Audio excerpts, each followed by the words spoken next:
Voel dit vir jou vandag asof jou wiele net heeltemal pap geword het? Dit voel of jou krag uit jou uitgetap het en dit voel vir jou, hoe gaan ek dit maak? Hoe is dit moontlik vir my om dit te maak? Ek het nodig om dinge te doen.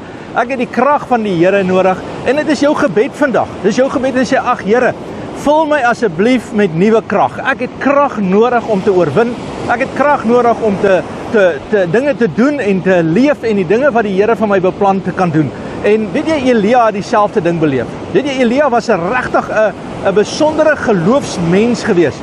Maar daar het ook 'n dag gekom in sy lewe wat hy gevoel het, weet jy, hy is nie lus om op te staan nie. Hy het sommer net gaan lê en hy het net gesê, weet jy wat, ek wil nie meer hierdie dag verder gaan nie.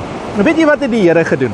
Die Here het nie kwaad geword nie. Die Here het nie beklei nie. Die Here het net eenvoudig nie gesê, ek gaan nou vir jou preek die hele dag nie. Weet jy wat die Here gedoen het?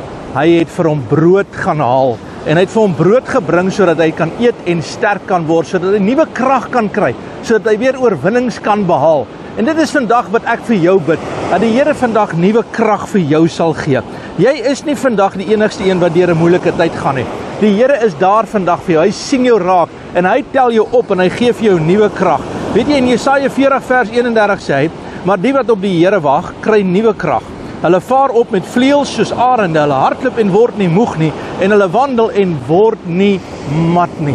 Mag die Here vandag vir jou nuwe krag gee, terwyl jy hier is op hierdie oomblik. Dis soos wanneer 'n mens se selfoonbattery so pap geraak het, dat hy jou foon in lae krag gebruik gegaan het. Jy kan net nie meer nie. Weet jy wat, laat toe dat die Here jou vandag inskakel. Net soos wat jy jou selfoon sal inplak in die krag en dat hy weer nuwe krag kry. Dit kom nie van jou eie vermoëns af nie. Dit kom van God af en die Here bring vir jou nuwe krag op hierdie oomblik. Hy breek vir jou deur op hierdie oomblik in die naam van Jesus. Vader, ek bid vir nuwe krag. Ek bid dat jy vandag die krag van die Here sal ervaar, die vrede van die Here sal ervaar, die goedheid van die Here sal ervaar. In die naam van Jesus dank ek U daarvoor. Amen en God bless.